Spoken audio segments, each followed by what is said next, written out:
Welcome to Decades of Horror, the classic era. I beg of you all not to lose your heads in any sense of the word. This is episode 88, recorded December 6th, 2020.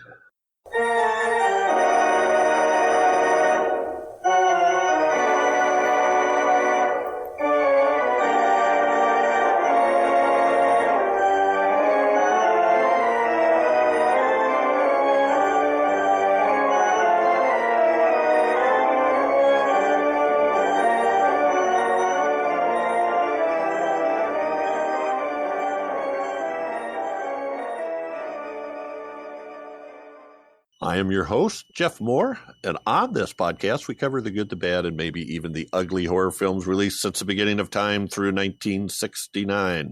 In each episode, we'll discuss the monster, spirit, psychos, and villains that have haunted movie-going audiences since the dawn of film history. With me this week are my incredible co-ghosts, Whitney Collazo, an accomplished artist, makeup artist, and writer. Whitney, what's shaking with you today? It's more like my skin's crawling after watching this, but I'm good. You? I'm good too, but I'm with you.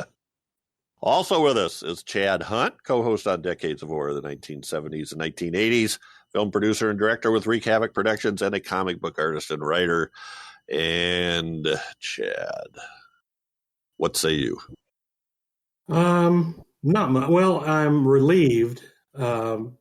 Because up to about a week ago, I thought we were covering the crawling hand, thanks to our special guest today. In which case, I was going to quit this podcast. But I'm very glad we covered the Black Scorpion this time around. Yeah, me too. Yeah, that was a bit of a dirty trick, but anyway, Joseph Perry is off for the rest of 2020 because of other commitments. Of course, he cannot be replaced, and we're looking for his return in 2021. But that gives us an opportunity to include listener guest hosts for a few episodes. Filling in this episode is guest host Jerry Chandler, who is joining the classic era for the second time. He was on episode 28, Curse of the Demon or Night of the Demon, also from 1957. Hey, wait a minute, which we recorded almost 3 years ago. Wow, time flies. Jerry, how are you? I'm doing wonderful. I just have to finish waking up. The magic of coffee. By the way, Chad, that was a specific request for my coming on, was you were supposed to think we were doing that movie until about a week before. Yes, I'm well aware, Jerry. Thank you. Jerry, you also did a couple of 70s, right? Did you do Tomb of the Blind Dead, right? Yeah, Tomb of the Blind Dead and Psychomania. Psychomania, that was it. Yeah. I know there was another one in there. I was like trying to get my brain to function properly. It's great to have you on here. And great pick, in my opinion. Our topic this week, which you probably picked up already, is The Black Scorpion from 1957. Directed by Edward Ludwig, starring Richard Denning, Mara Corday, and Carlos Rivas. There's some volcanic activity, and it frees giant scorpions from the earth who wreak havoc in the rural countryside and eventually threaten Mexico City. So if you haven't seen this, you should go scout it up if it bothers you, if we spoil it, because that's what we're going to do. This is listed as a kind of a joint production in Mexico and USA. Production company is Amex Productions and Frank Melford Jack Dietz Productions. Distributed in the U.S. by Warner Brothers. The release date in the U.S. was October 11th, 1957. And strangely enough, I didn't see a release date listed for Mexico. There really isn't any. Also known as, it is literally the Black Scorpions in every language, or the Black Scorpion in every language. Filming locations at, is it Estadio Universitario, Mexico City? And I don't know what, Distrito Federal? Is that a district? Yeah, it could be. Filming dates, November 21st, 1956. Now, we know it took more than a day, so this is one of those ones where I guess I just assume it happened sometime around then. I could find nothing on budget or box office. Anybody else see anything? No. Mm-mm. No, I'm not even sure this one was a wide release. It was probably all in the little pre-exploitation theaters and drive-ins. Yeah. Well, when you look at the poster and the number of taglines, I first thought, wait a minute, is this a William Castle movie or what? But oh my God, the poster is like, there's not much of a picture. It's just covered with taglines. So, Chad, you ready for this? I guess so. I mean, but Let me these take are a couple good. of deep These are breaths. actually better than most of the ones we get, I think. Yeah, these are okay. I mean, but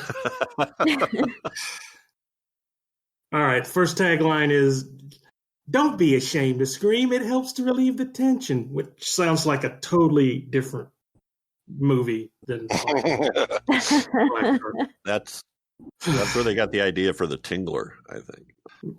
Yeah. Okay. Maybe not. Maybe. Well, boy, right. we could pile up the double entendres here. Exactly. We defy you not to get a genuine case of the horrors when you see the Black Scorpion. Now, I've had a case of the horrors a couple of times, once in my ass and once in the back of my neck. And there's not much you can do about it. They can defy all they want, but there's not much you can do. The third one, shown uncut, all its horror exactly as filmed.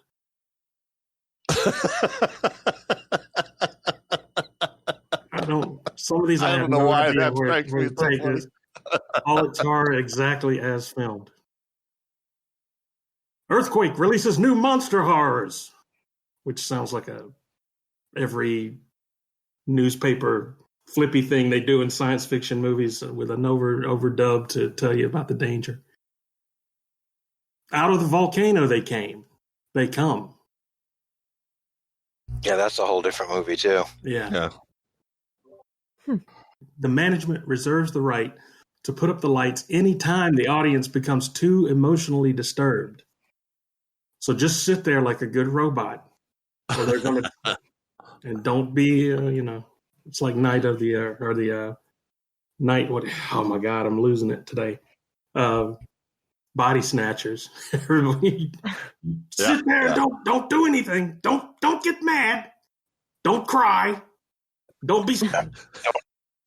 Okay, not to panic or bolt from your seats. Don't you want your audience to be kind of scared if you're making a horror movie? Or Thank you. There's still a few there I think you should have deleted. Okay, with that, let's move on to first impressions. So, Jerry, this was your pick.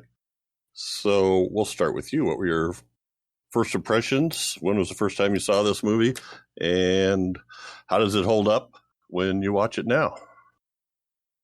First time I saw the film, I was probably in single digits, like 1970s on UHF station on a weekend afternoon. And being that young, it was just, I just absolutely loved it because it was a combination of some of the things I loved the most at that time and still love the most, the giant monsters, particularly the giant insects. And there was an aspect of Lost World to it. When they go, these are these prehistoric creatures that have been living in their own little sealed off world in the caverns. So for me, it was, practically everything you could want. And when you're like 7 or 8 years old, insects are cool, giant monsters are cool, lost worlds or prehistoric stuff are cool, and it's all right there. And then, of course, you get, a little military action in the end and things blowing up. So for me, it was great. All of that. I loved it to death. And now, 40 plus years later, I don't quite have the same reaction, but it's still one of those films that I can put it in and just have fun with it. I still find it to be just occasionally silly, but nicely done and really fun addition to that 1950 genre of the giant insect monsters. Yeah, that sounds similar to me, but let's hear from Whitney next. Whitney, have you seen this before? And, No. Okay, so what were your first impressions? Oh, God. No. Go ahead, Whitney. No. Go ahead. You're in a safe space here.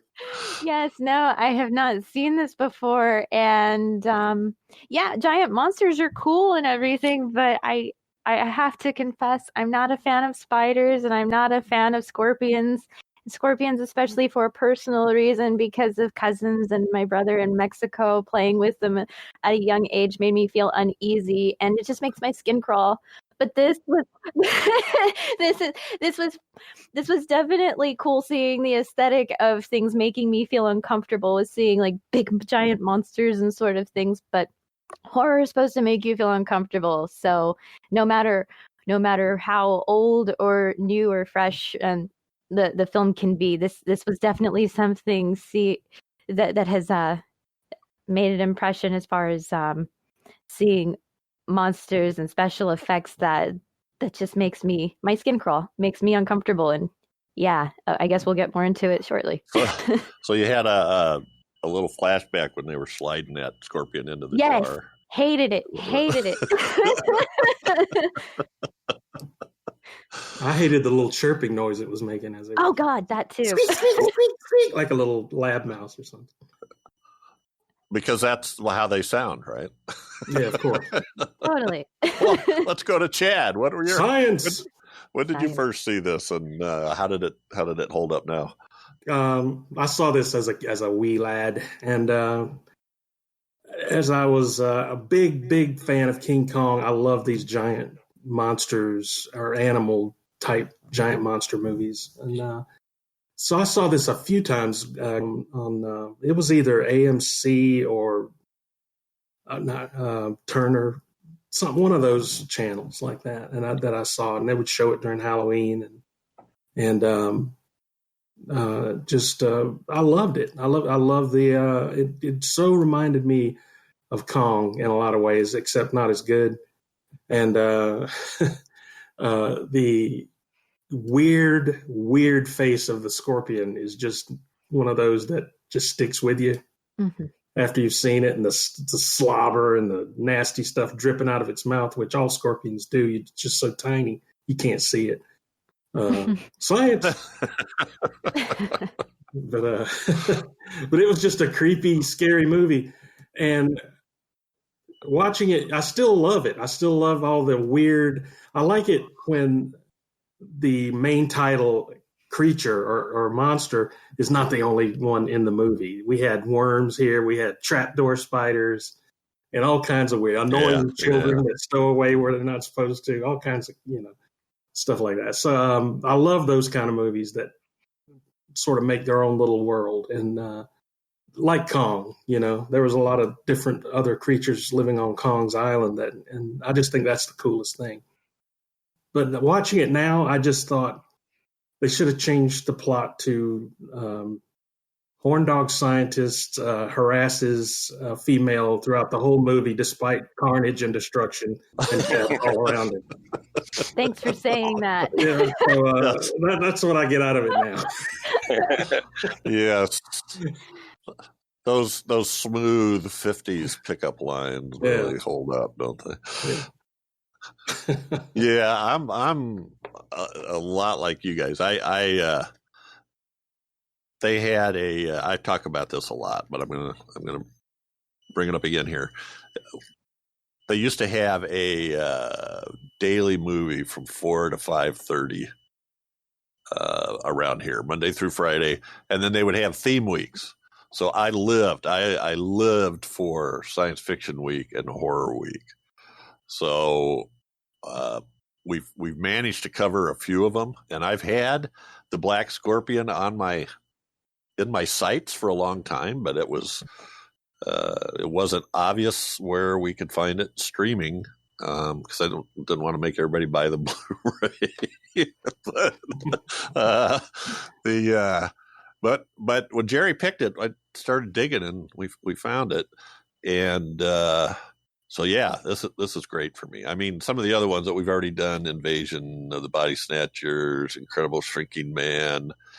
I know there's some others, but this is one. The one still out there is 20 Million Miles to Earth that we've got to do. But this one, the first time I saw this, I was probably 10 and just got home from school in my basement watching this. And I'll tell you what, this one scared the crap out of me back then. And I hadn't watched it for a long time. So watching it again now, I got some of that same feeling, because that like Chad was saying, the drooling scorpion spittle and the little tufts of hair on him and his little beady eyes, and God, that just is creepier than crap. And then I think, anyway, most of the stop motion animation is pretty good. I also love the idea that we get, we've got several big effects scenes. There's kind of the initial ones. Then there's the down in the cave. Then there's the one in Mexico City. So it's and you throw a little romance in. And I got to tell you, Mara Corday is a gorgeous woman, and Denning is sort of a common guy to see in some of these. But anyway, I love this movie, and it hit me again the way it had when I was 10 years old the first time I watched it. Yeah, there's some hokey stuff in it, and yeah, some of the miniatures aren't very realistic, but the stop motion animation was pretty good, except for we'll talk about it later. But there's a couple of places where they cut corners that as a kid I didn't notice at all. I didn't notice any of that stuff. I didn't notice the miniatures. I don't remember thinking anything negative about this movie as a kid. So let's go from there. This one's high on my list of fond, youthful memories, that to a certain extent still holds up. Let's get into some of this stuff. And let's just start off by talking about the special effects. So, of course, we've got Willis O'Brien, who is the supervisor, and also aided by Pete Peterson, Ralph Hammeras, and Chang, who all have multiple. I was very interested in seeing that Chang did some Star Trek effects and had designed the bodysuit for the Gorn in the episode Arena, where Kirk's stranded on the strange planet and has to fight it out with the Gorn. Anyway, comments about the special effects or any particular scene that you really liked? And I'm going to throw this one over to Chad first. There were a couple. I mean, the first time you see that close-up of the scorpion, the one we've been talking about that's slobbering around, the first time you see that, you're kind of taken aback. And I remember as a kid going, yeah! Exactly. What the hell is that? Which led me later on in life, growing up in Florida, you'd get scorpions in your house every now and then. I think I was telling you guys this beforehand, but you get stung by them. It was no worse than like a bee sting. So I was very well known for picking up scorpions and trying to look them closely in the face to see if they had those same eyeballs and mandibles and everything like that. But no go. This was something that was just weird and it just one of those things almost like Night of the Demon, where you see that scary demon head. You're just taken aback by it. And that was one of the scenes. The other scene was when I think it was his name Juanito was down in the cave, and the trapdoor spider comes out. I even as a little kid, I knew about trapdoor spiders, and I was going, "There's a trapdoor spider in there," and sure enough, it was. And it was just that was for some reason scorpions don't scare me. but other one bugs do, and I'm not going to mention them here because the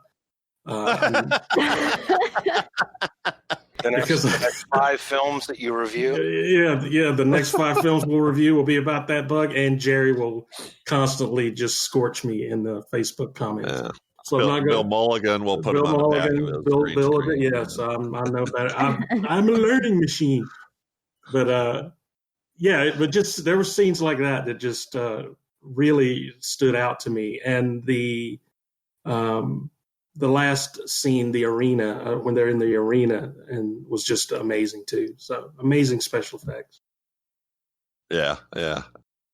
The scorpion itself, all around, especially seeing the slobber and stuff, I'm like, no, that's not what they're supposed to look like. But I still don't really like what it looks like with the eyes and then the teeth and everything. But it's really cool. I definitely want to talk about a scene in particular, as far as something else that was a WTF moment for me, was seeing that worm. So that was, I think that one sticks with me a little bit more. Not just seeing the scorpion and these scorpions coming out, but I've never seen anything like this giant worm. And then seeing the scorpion, the scorpions themselves, they attacked it and ripped it apart. Is that what happened? I'm pretty sure that's what I saw. Mm-hmm. That was impressionable because it goes back to memories as a child. Okay, so Chad mentions the Trapdoor Spider. I'm not a fan of spiders either, but and then seeing the scorpion that's coming out of that fossil, that rock, or whatever, and then the jar, and then the boy, and then they're coaxing it into that jar. Well, I remember my brother and cousins, like, when being in Mexico, they would put scorpions in jars and they would shake it up, and just to see how they would react with each other in the jar. And I wasn't a fan of that. I stayed back from that, but it always made me uncomfortable. I wasn't a fan of that. And then some of those mememories pop back after seeing some of this stuff. Some of you people might be fans of that, but I'm not a fan of that. I'm not.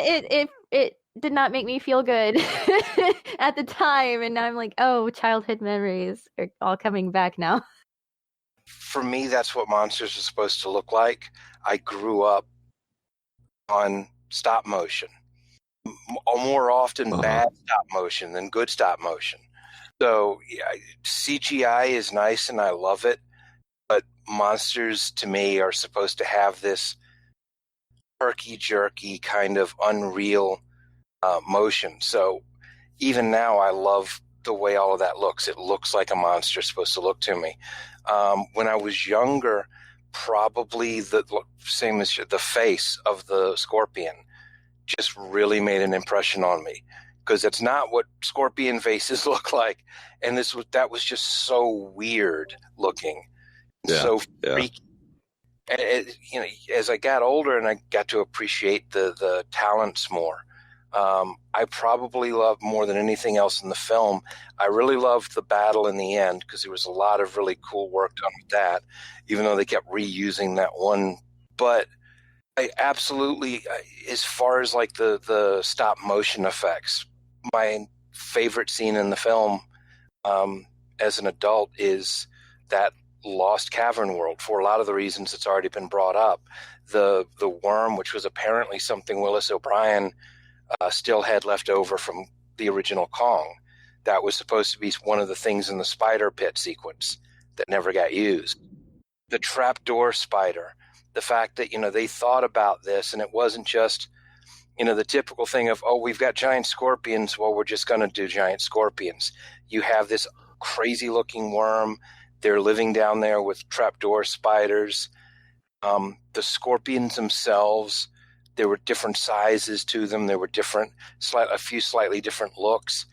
And in that entire scene, in their own little world where they controlled everything and they didn't have to worry about matting it against something that looks real, it creates that perfect imagination thing where it's like, they thought about this world, the bats flying through there and the other stuff, and you still get this sense of what else might be down there.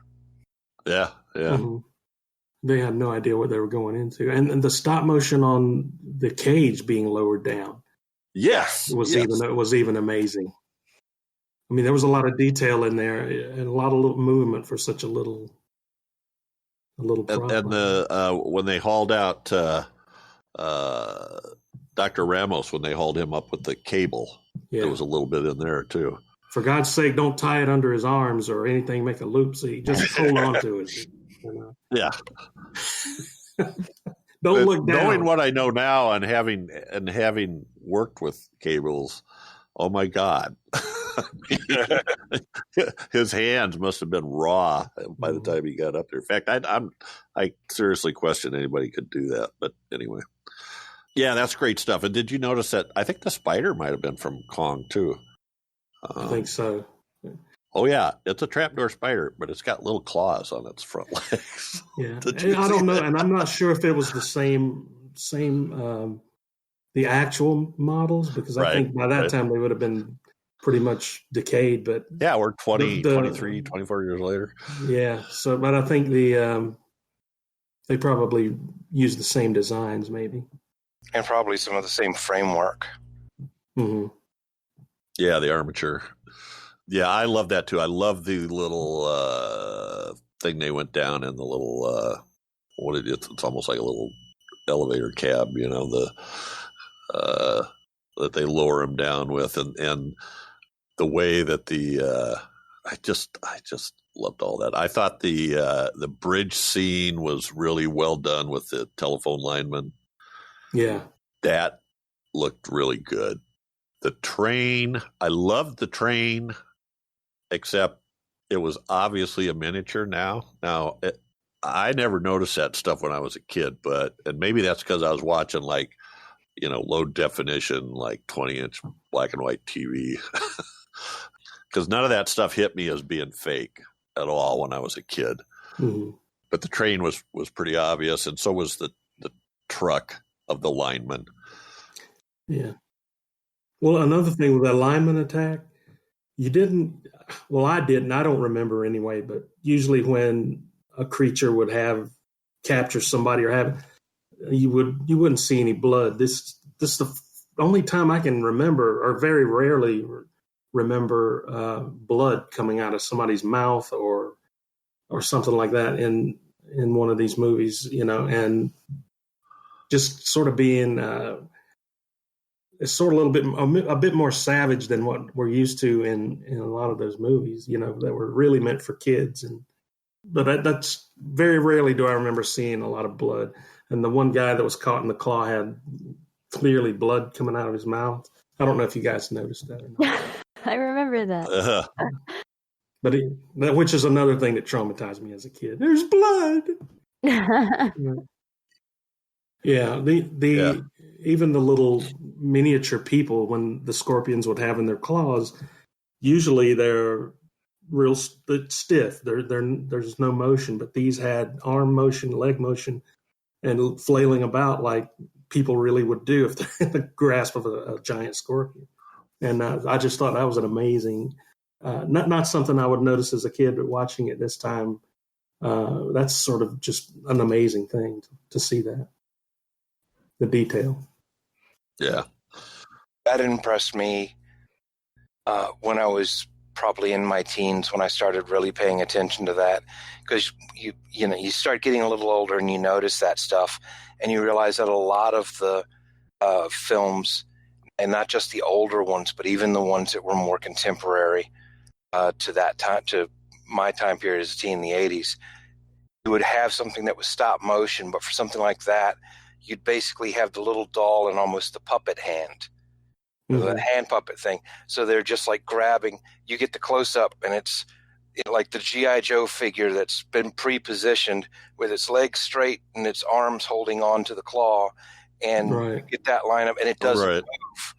And so it's so obviously, it's like in the Western when they throw the mannequin off the cliff.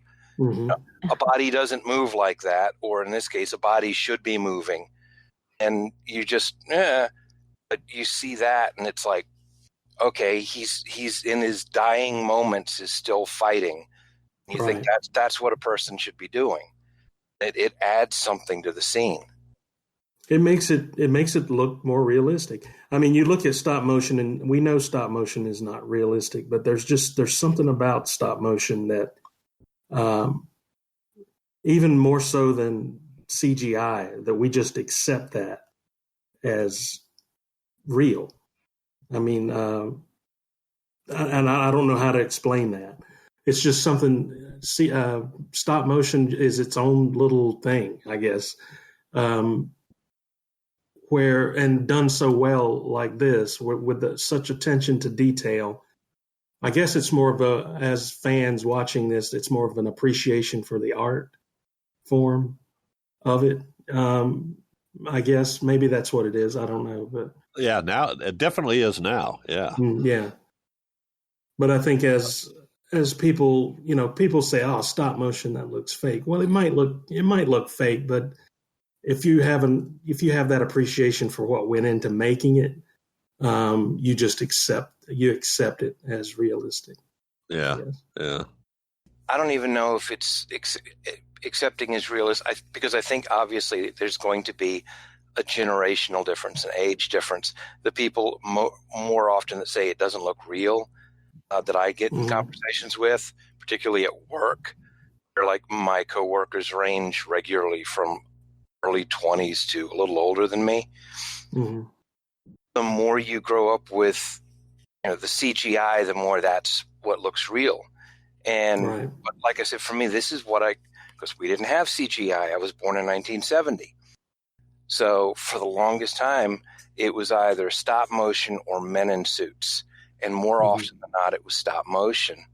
And for me, it's similar. It's what I said before. It's not quite so much that it's real, although it looks real, and there is more of a weight to it than a lot of the CGI until like the last maybe 7 or 8 years, where they've gotten better at it.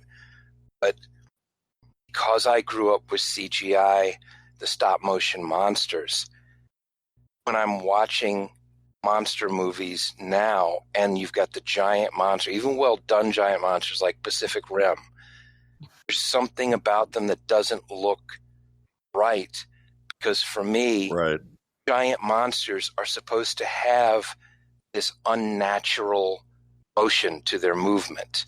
This bizarre, this like exaggerated, slightly whatever. That's how even the rare times I have a nightmare now that involves something like a giant monster, it's the herky-jerky. That's just the way it is.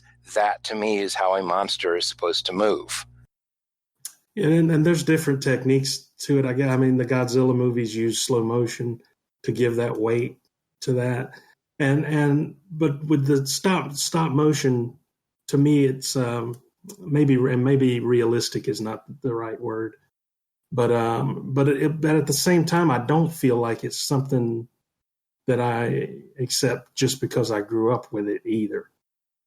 Like I was saying earlier, I think I used to watch anything I could get my hands on about Willis O'Brien and all those guys that do stop motion, and the meticulousness of the art form. I just had such an appreciation for it, and I'd watch it and go, wow, they really pulled that off. So I guess, maybe realistic's not the right word, but I guess it's just an appreciation. I'll say that.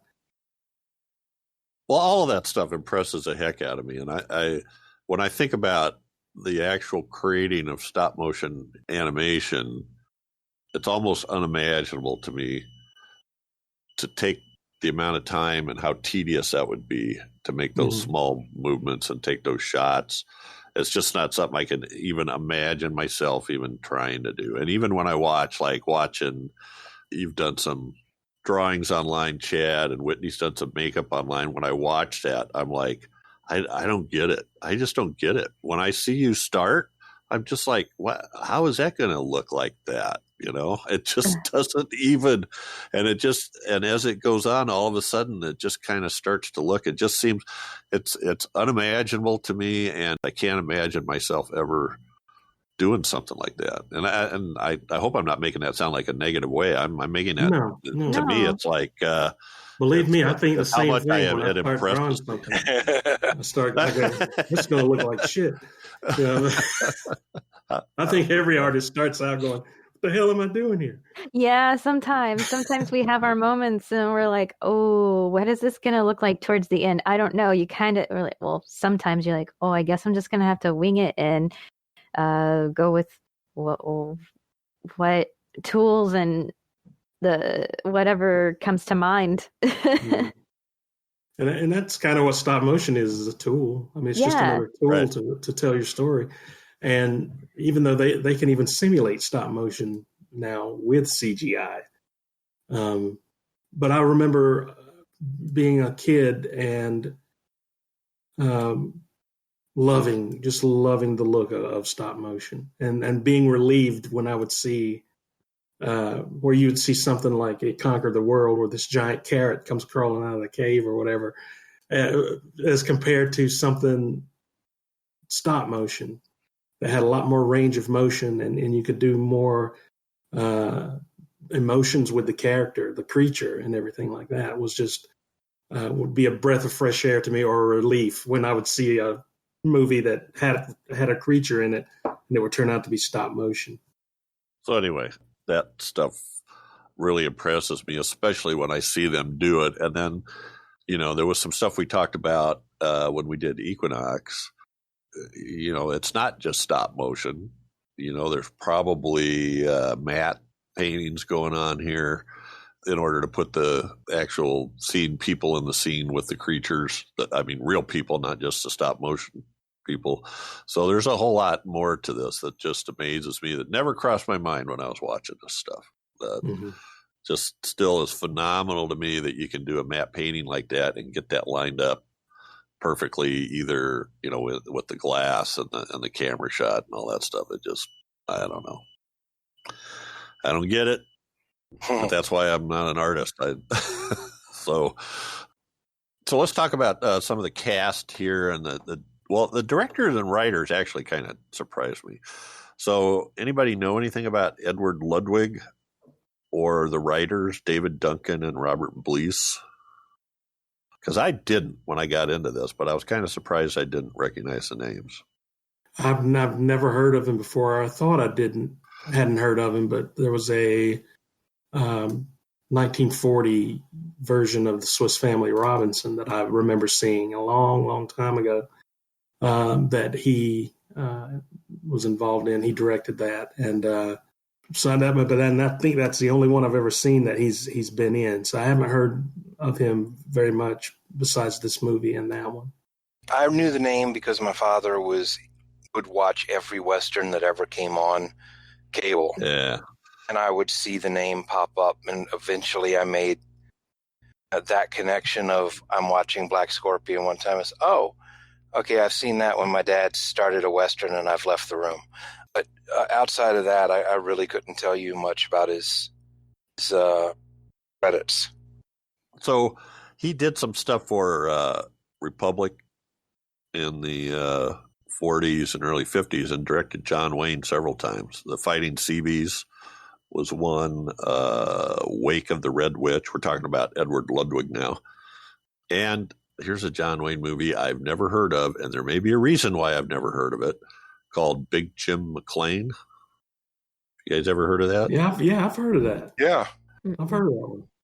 My mother watched every John Wayne movie, so. I thought my dad did. Yeah, my dad was the same. I didn't think I had seen any of these, but now that I'm going through the list here, my dad was a huge John Wayne fan, and I know I've seen some. Well, this one is he's an investigator for the House Un-American Activities Committee, hunting down communists.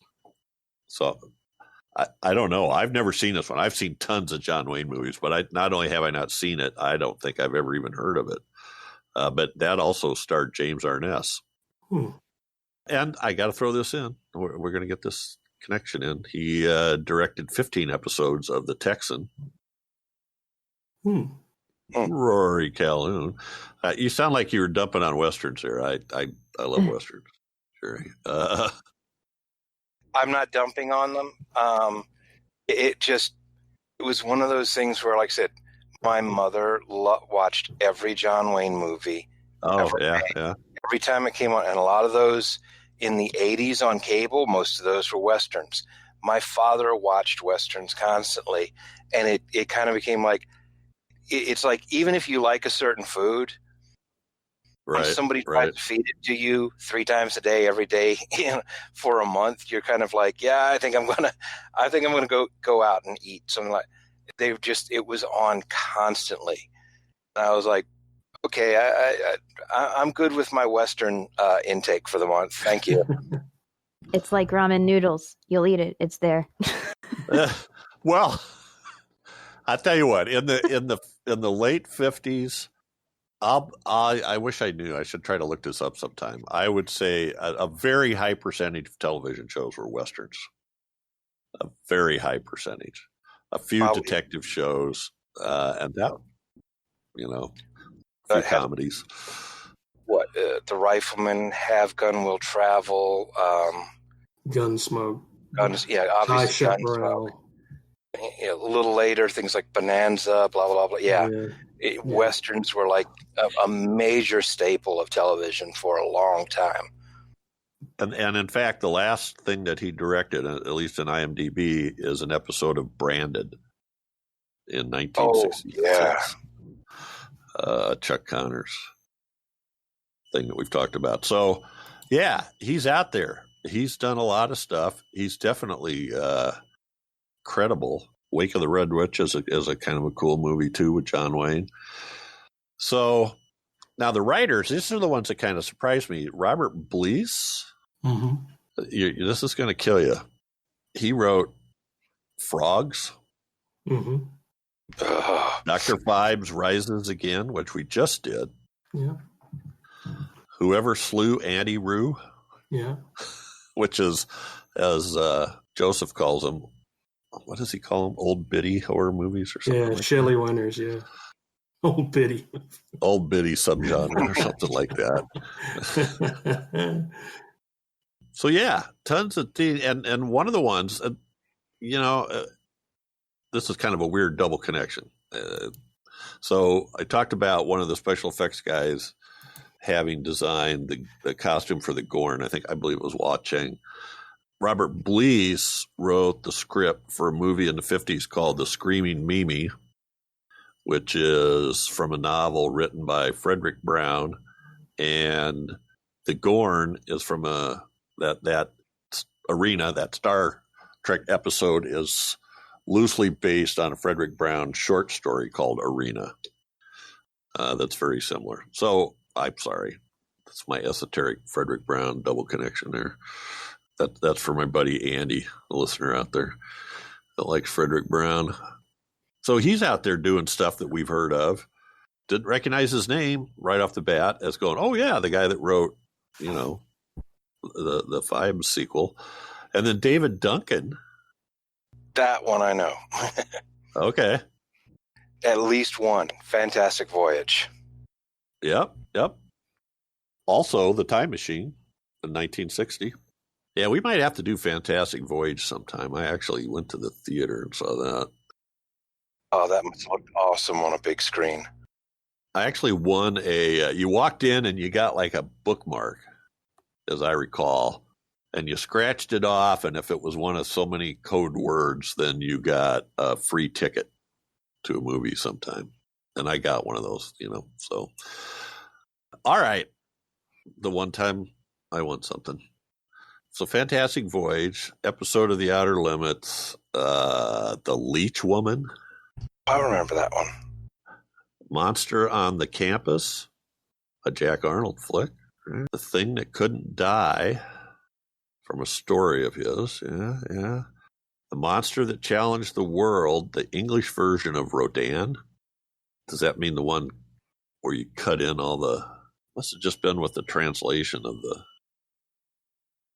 Because I don't remember Rodan having a like a separate edition with John Carradine's place or something. Yeah.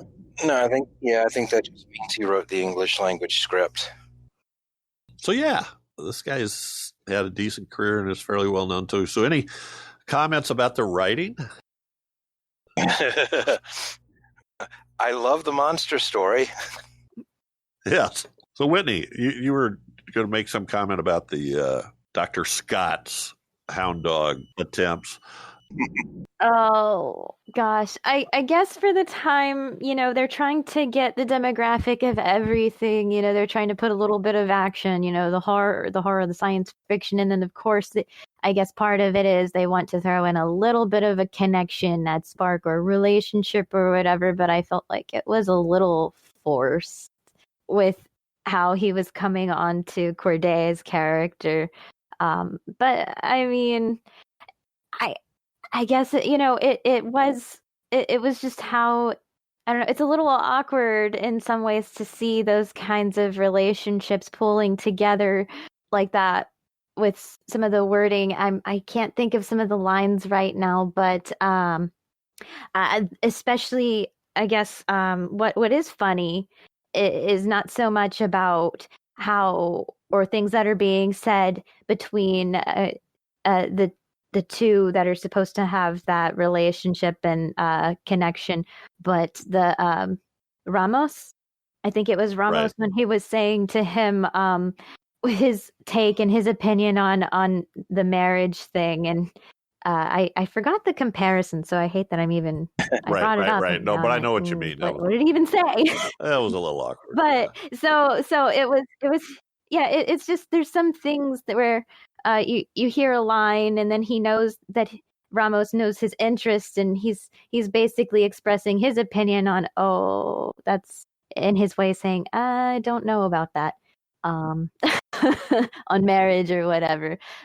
No, I was going to say, I think he had, there was some line about what his father used to always tell him, and it was sort of like, never get married. I don't remember exactly what the line was, but that was sort of the lesson of it, right? Yeah. Like, it's almost like a dangerous time to really pursue this. I don't know. I just love the way, even before the monster shows up, and it's like, hey, we might die any minute. Do you want to go out for lunch next week? Yes. Even before they got to that point, they went 0 to 60 because when Hank Scott goes to the house, and as they found the scorpion and the little acid tank. Fantastic! Wait, let me go get something, and runs out. And he looks at her and he's like, "Hey, if we throw the scorpion out the window, we can really be alone." it's like, okay. It was ridiculous. And she's the one with the comments. It's like, or we could just go outside. Yeah. And the clamp, he would have a clamp hold around her arm. Right? Whenever he was holding her, it was like, you're not getting away from me. I don't care how many people are dying. Yeah. But a lot of those movies, I think they felt like they had to have that quote unquote romantic element. Mm-hmm. In it, no matter what. Because at the time, maybe audiences did want to see that kind of thing, and but now it just plays off as like, just holy crap, dude!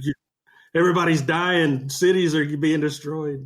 Isn't this a great series? You fast forwarded through the dinner, right, Chad? Oh yeah, I used my 10-second fast forward. I was like this asshole when I just kept hitting. That was like the one slow spot in the film, It works with like something like Creature from the Black Lagoon, where you establish the relationship that existed before the events of the movie starts, so you can have that dynamic. But that was the thing with a lot of them. It was like Formula 101. Boy meets girl in the first 5 minutes, and it doesn't matter if the world is half blowing up. It's like, the guy is going to be chatting the girl up and she's going to be, all, yeah, okay. And it's like, sometimes it just doesn't seem appropriate for the moment. It doesn't work here. Even at the end, the scorpion was just killing people left and right, destroying property, tossing tanks around and kill. And after they kill it, he just they go arm in arm, just walking way in. Everybody's like, "Oh, those two rascals." Yeah. Hey, we're not done yet. Who's going to help clean up all these bodies? Not us. We're going to have lunch. That's true. That was totally out of place. Well, he's such a hound dog. I mean, in Creature from the Black Lagoon, I don't recall any. There's a little competition between the two scientists, but I don't remember there being just out and out, lines that could literally just been the guy going, Yeah. There wasn't with that. I was saying as far as like the attraction and the noticeable, attraction thing. Oh, right. Yeah. Okay. But they established at the beginning of that movie, these two, they've known each other for a while. So you expect that. It makes sense in the danger moment. Mm-hmm. And it's like it versus, hey, we just met, and from the time they first met, when she fell off the horse. Yes. and they found her, and what was the guy's name? Ramos? I can't. Yeah. Ramos. Yeah. Ramos goes, I'll go find the saddle, and he's like, yeah, you go do that while I squeeze her tighter. This woman I just met. It was just ridiculous. Some of that, I think, is, when I said like Formula 101, 1950 is the drive-in. So some of that, I think, was, you see that in a lot of the films that it aimed at the drive-in, or you think would have been aimed at the drive-in audiences. And you kind of expect they were, okay, you've got the guy, he's got his first car, he's 17, 18, and, he's gone to the movie with his girl, or 20, 21 even, and they're watching the monster movie and watching in quotes because probably half the time they're making out. So I think they threw that kind of stuff in there sometimes just for that. But when you're then separated from that actual time and that actual situation, and you're watching it in your living room, it's just like, dude, you have absolutely no game and you come off like an idiot. What is wrong with you? Yeah, exactly. Well, I think you're right that there's an effort to put, it's not just a sci-fi horror movie. They're going to throw a little romance in. We're going to try to throw a little humor in. And luckily, we didn't have a dance scene in this one, but they do that quite often too. Also known as Chad Hunt fast forward territory, but they don't do a good job. Now here, I thought that they try to add. I think they're trying to put humor in with the romance too. But the other sort of comic relief is Juanito. Yeah. When he's scolding the dog to behave himself. What's the matter with you tonight? Why can't you? There's just little the cute kid things to say that they have in all these movies. I thought you were going to point out a different one. There's one comic relief moment in there that is, I've always thought, or at least as far as I can remember, I've always thought was just in the weirdest moment and done in the weirdest way, and that's, they're in the middle of the climax, the big battle in the arena. Yes, and yes, Jerry. That guy is. They fired the electric torpedo, and he's slowly reeling it. He's like, okay, and then he picks the thing up and does that. Yeah. And falls out of the steam. Yeah, turn the electricity off. That's an awesome scene. He's hauling that thing in. The last thing he says is, "I'm not going to miss this time." Yeah. It's enough electricity to kill a giant scorpion, but for him, it just like knocks him down for a minute. Well, I don't think we ever saw him again, did we? Or was he at the very I end? don't think so. I think he was standing at the very end. Okay. Oh, was he? Wow. I'm going to say, I laugh so hard at that every time I see it. Yes. I sit down here watching this terrifying scene, and it surprises me a little bit. I just start laughing out loud. So it is interesting. So we have these two scientists. They're going, the volcano erupts and releases the scorpions, but we don't know about that yet. So the these two scientists, the American Hank Scott and the professor from the university in Mexico, Dr. Ramos, are two geologists going to investigate. So this is a typical case, I think, where, I guess Dr. Velasco is supposed to be the scorpion expert, but the two geologists, it falls to them to save the world, basically. Well, at least Mexico City, which just seems weird. We have the entire military, there's like a whole company of men. Oh my God, how many tanks and trucks and guns are inside that stadium? I don't know. My grandson says it's always the scientists. Any comments about this sort of trio? I liked Mara Corday a lot. I really enjoyed her performance. I thought she was gorgeous. Maybe that was part of it. Playboy playmate. Oh yeah.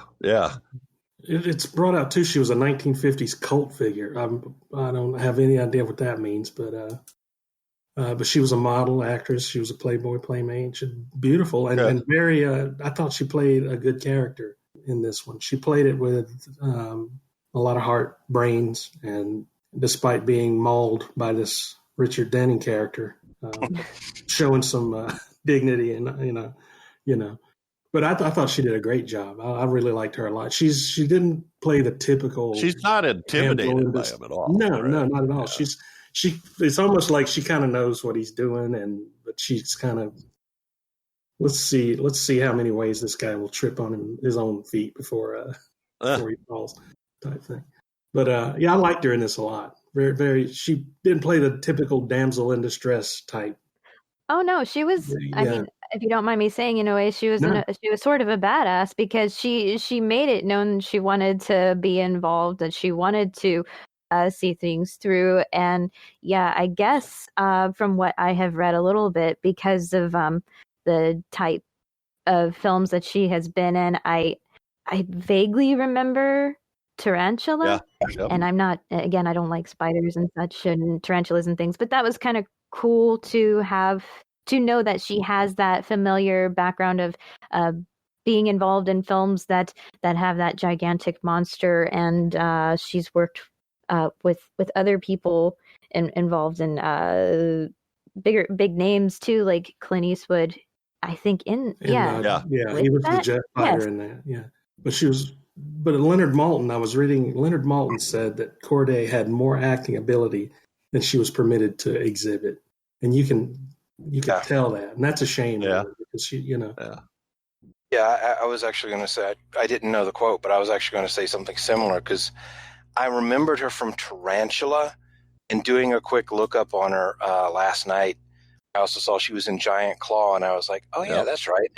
I don't watch as often as some of the others, so I had, oh yeah, that's right. Okay, she's there. But that was the thing that struck me with like those monster movies when I saw her in them is. And it's not just that she's attractive. When she's on the screen, she pretty much can steal a scene. Yeah. Because she's acting, she's 100% acting, and she's acting better than some of the lead male actors that she's with.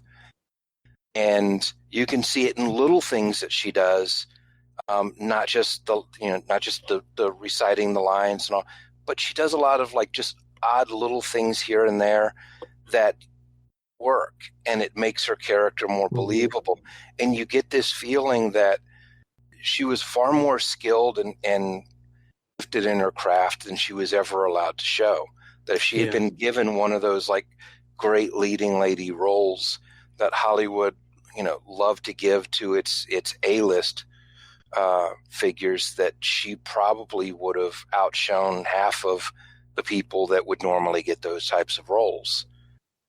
She's just really good, charismatic, and she had skill in her craft, and you can see it, but you never see the full potential of it. Yeah. Mm-hmm. Apparently, her and Eastwood became friends, as she was in a lot of his movies. And if you guys remember Sudden Impact, if you're a Dirty Harry fan. She was the waitress who was dumping sugar into his coffee, and in the restaurant scene before he said, "Go ahead, make my day," and which was a small role, but it was a pretty memorable one. Yeah, she was in, looks like maybe 4 Eastwood movies, and I guess she kind of retired in 1961 to raise a family. She was married to Richard Long, who died in the early 1970s. I don't know. It describes it as a tumultuous relationship. Well, Richard Long, he was the guy from Big Valley, right? Yes. And Okay. Nanny and the Professor, I think. Yeah. You said something about how she was interested, right, with Hank, the Richard Denning character, and most of the time, what she did was she sort of like deflected his clumsy advances and with a much smarter comment. Yeah, retort. She was way smarter than he was. Yeah, yes, and she stood up to the professor a couple times too. The Dr. Velasco. He was kind of an odd character, but yeah, I enjoyed her quite a bit, and she's one of a lot of the actresses that we run into in the 40s and 50s that I feel like I would have loved to have seen more, and I think they just partly weren't treated right and partly moved on to other things. So Carlos Rivas was, I don't know, according to his bio, was actually born in the U.S. Dirty Bob.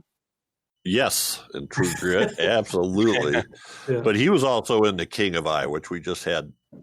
Deborah Carr from The Innocents was in The King and I. He was a founding member of, and I don't know if I'm saying this right, Nosotros? Los Angeles-based organization that worked to improve the image and employment of Latinos in the entertainment industry.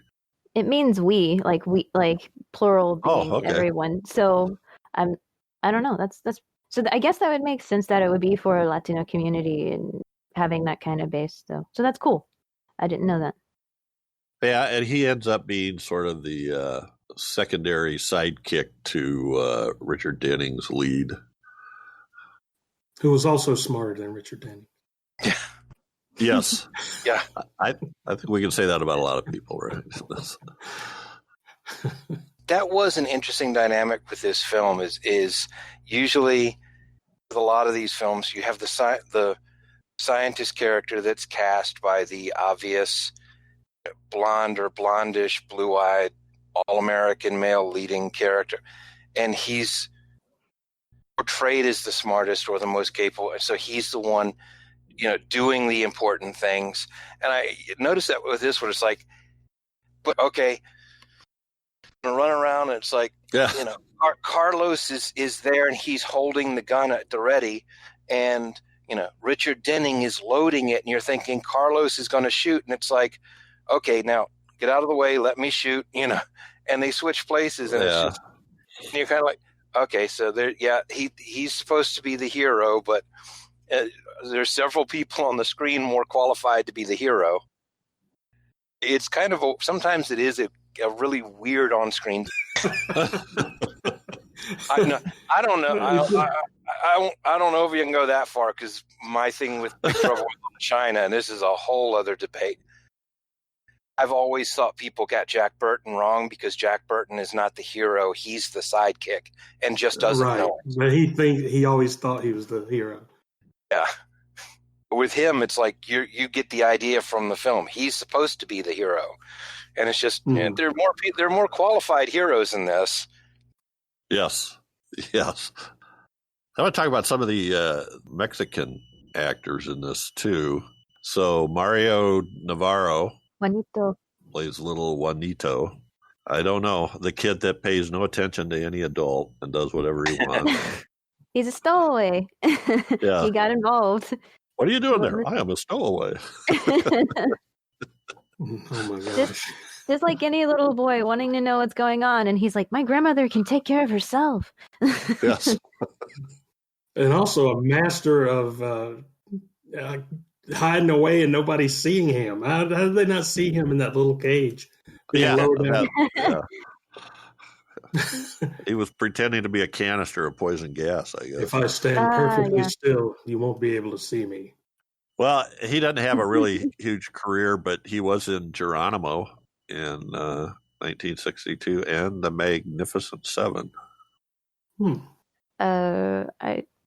He has like 12 credits or something like that, I think. Yeah. Yeah, The Beast of Hollow Mountain.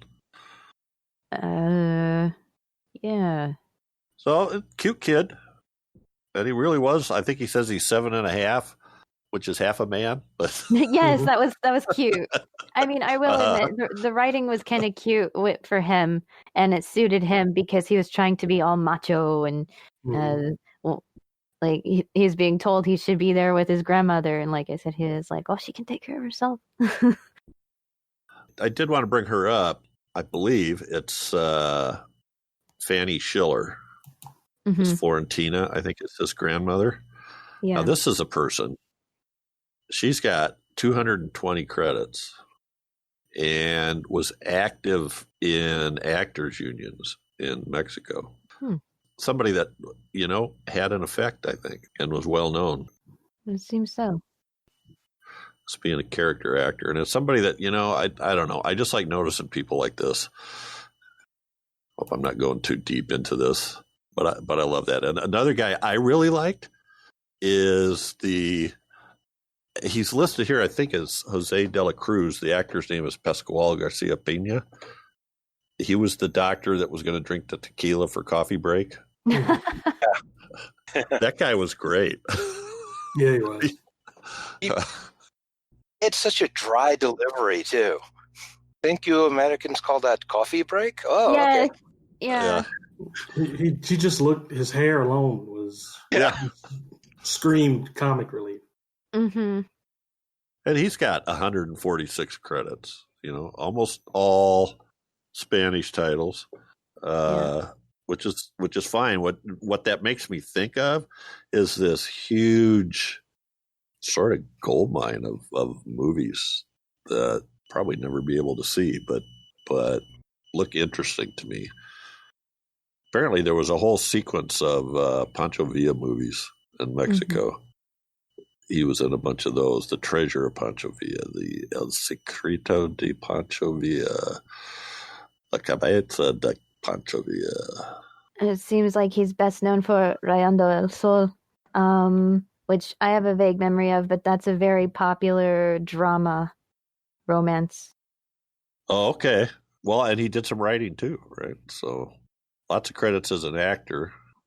I may be thinking of the wrong series, but I've seen some of the Pancho Villas, and I think a good half of those are like officially lost.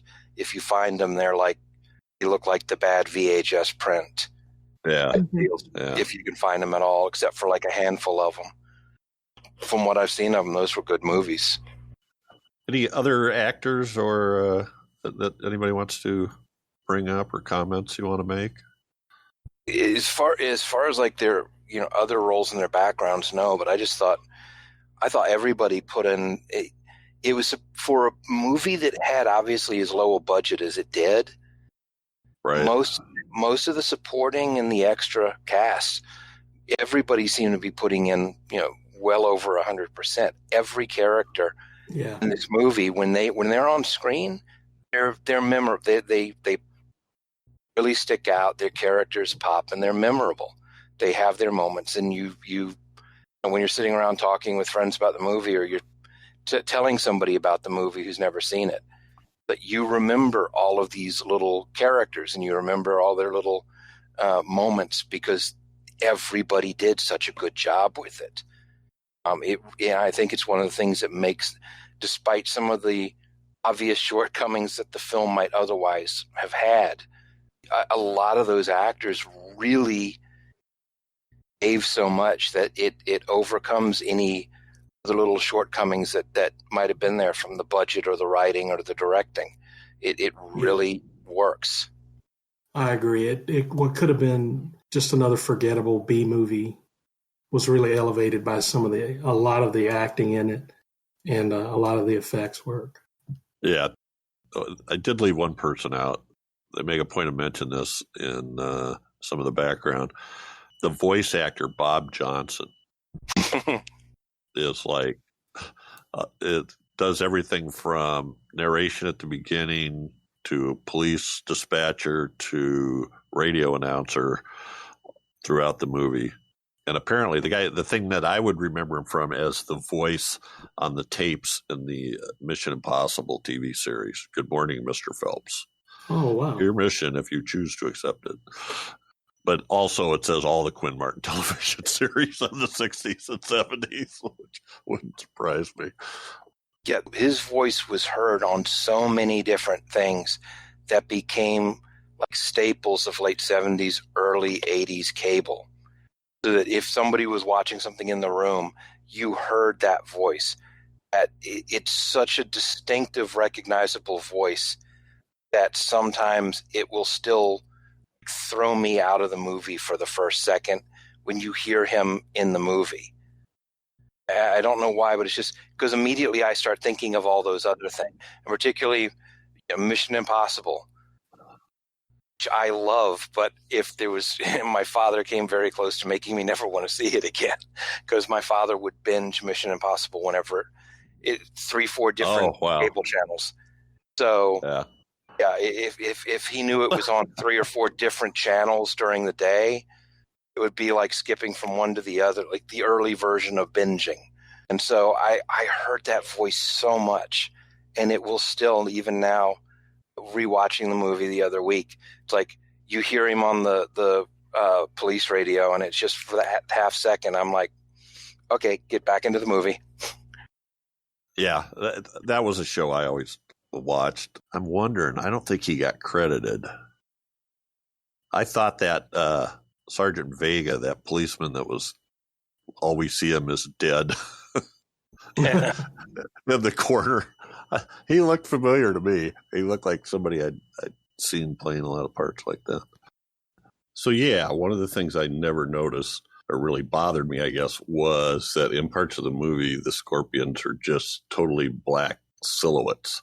And apparently it was because they ran out of money and only used, according to what I read, black backing for those composites to prevent bleed through.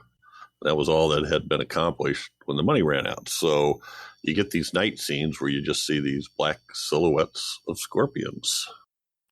You could tell between like the silhouette shots.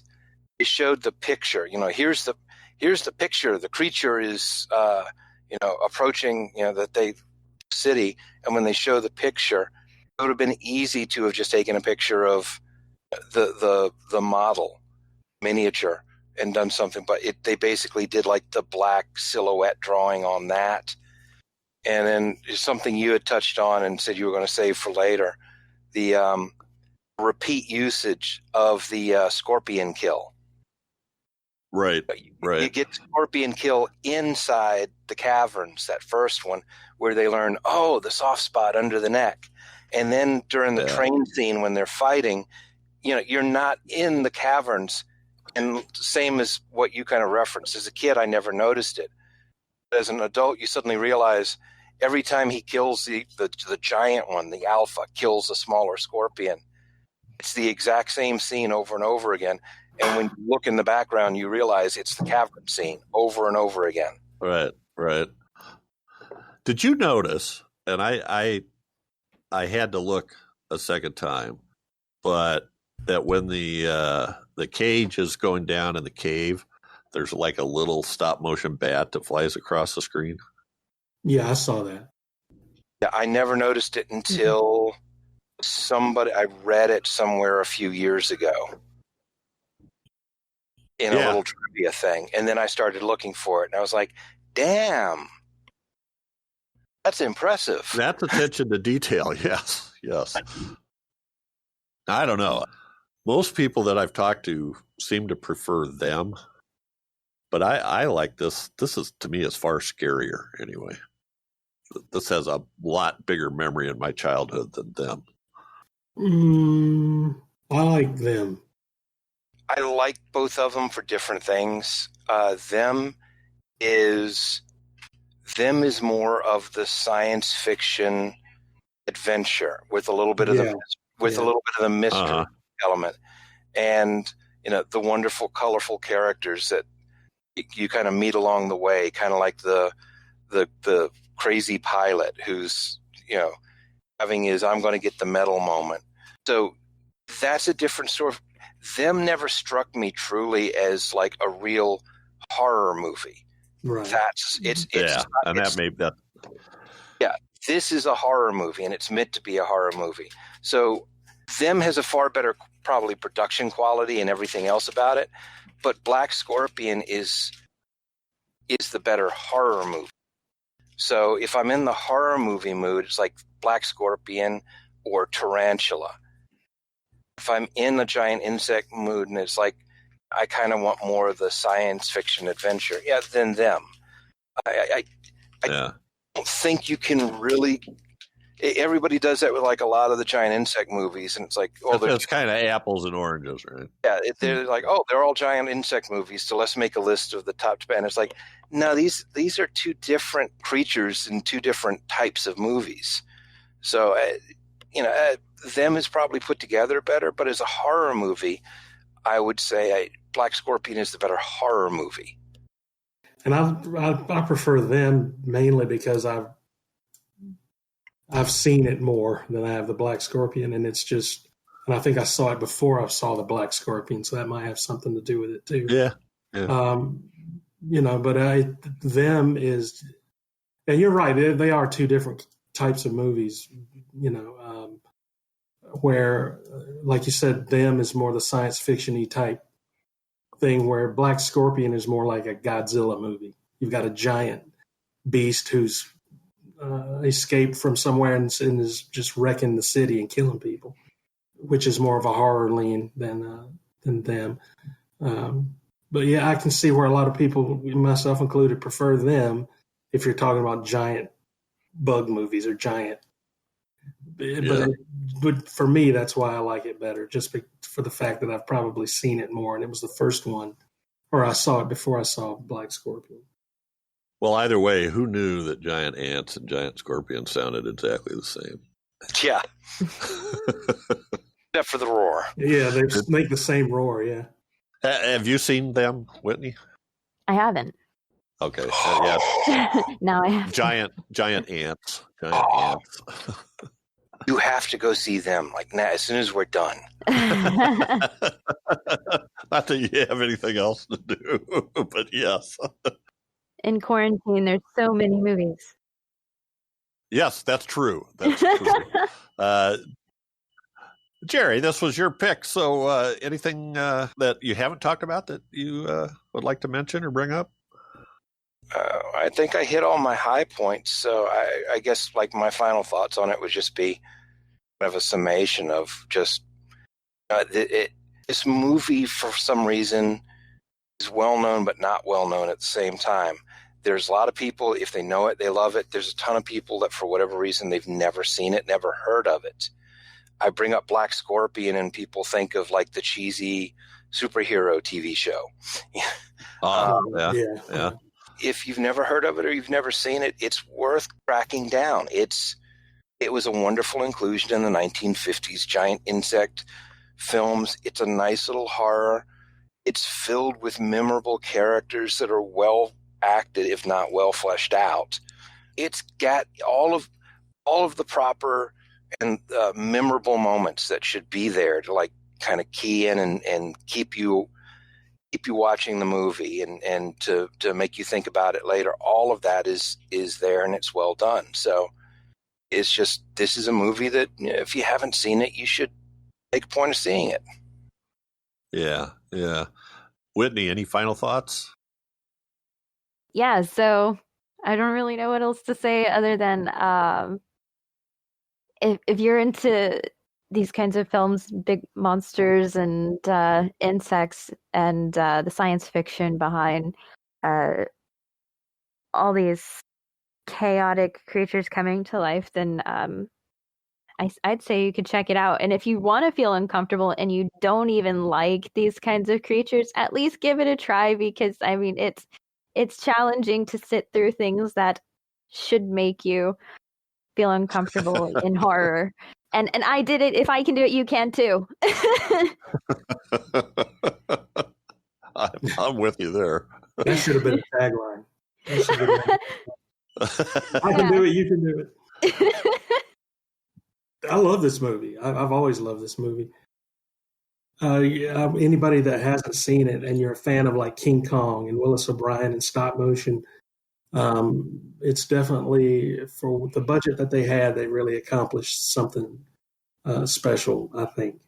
And it's just a great little movie. It's an hour and a half.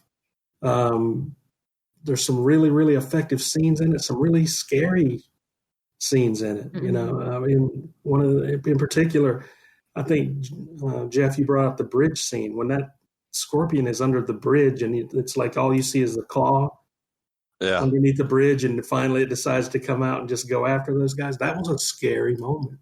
And it's got all that. It's got the big bugs, the science fiction, the horror. I would recommend it to anybody. If you haven't seen it, you need to see it if you like giant monsters. Yeah, I would echo that. It seemed a lot more graphic than what I remembered it as a kid, and so I'm assuming that's a lot of the stuff that was cut out. So the part Chad was talking about, but also the I don't remember all those slabs of meat, a truck full of meat, throwing all that stuff, and then talking about the idea. They actually talk about the scorpions, as Dr. Velasco, as being almost like sharks, like a blood frenzy. Mm-hmm. And that's when the giant black scorpion killed all the rest of them. Anyway, I sort of I love that stuff. You do kind of wonder how they survived for all of these centuries upon millennia. If like every time they decide to have a meal, they get into a fight and kill off dozen of their other scorpions. And that's how it is at Thanksgiving at my house.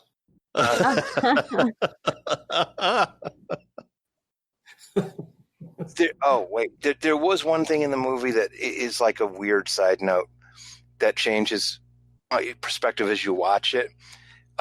When they first find the house, everything's crushed, and they find the baby, and then they hear more noise, and our hero is cradling the baby. You realize that this man has never actually held or dealt with a baby in his life. As someone who is now a parent, and they hear the other noise, and he just puts the baby down on the side of the seat and walks off. Not gently either. Yes. Yeah, just kind of throws it, but it's right on the edge. And nowadays, as a parent, I look at that and I'm like, the kid's about to fall on his head on the ground. What are you doing? Yes. Yes. I remember thinking that too. Holy cow, he just, all of a sudden, that baby just turned into a doll, and we're just going to lay it in the seat. When we never see the baby again, because they don't want to tell you that the hero accidentally killed the baby. Right. Well, he fell on his head. That's why the lady that took the baby was in such a hurry to take the baby. This guy's just leaving it in jeeps and stuff. I'll take it. This baby's won't make it if you leave him in his hands. Yeah, we don't see how the baby was transported while in the ride in the jeep. Okay. Like Baby Yoda. Hey, everybody, please consider contributing to Gruesome Magazine's Patreon account. Helps immensely in covering hosting costs for the podcast that we do. You can go to gruesomemagazine.com and click on the Patreon button to get started. There's also some added cost associated with doing the videos on the YouTube channel. Be sure to check out Gruesome Magazine's YouTube channel. So every little bit helps. And hopefully we'll get 80s and classic era up on video in the next couple of months. Well, that's it for this episode. Every 2 weeks, we'll be focusing on a specific film released between 1920 and 1969. Next up, chosen by another super secret listener guest host, is Peeping Tom from 1960 from director Michael Powell. And I think, Chad, have you seen that? I have never seen this one. I know of it, but I've never seen it. Okay. Whitney, This one will make you uncomfortable as well. Lovely. It made me uncomfortable. Chad. Just the title alone is. Yeah. So make sure you join us for that one. Plenty of ways to stay in touch with us. Please send feedback to feedback@gruesomemagazine.com, or you can leave your comments on the Gruesome Magazine's H&R and DOH podcast Facebook group or the website at gruesomemagazine.com. Or share it with your friends. Whatever you can do to help out is great. Make comments too. We love comments. We love to read feedback. You can make those on the also on the YouTube channel. So catch us again here in 2 weeks for another great horror movie of the classic era, as only decades of horror can do it. Thanks, Jerry. For being here. Yeah. Thank you so much, Jerry. Thanks for inviting me back on. Well, great pick, and it took me back. I'm not going to tell you how many years, but it took me back. It was a lot of them. Say good night. Good night, guys. Night. Buenas noches. I don't like to say au revoir, so that's why I say au gratin. I don't understand. I like au gratin.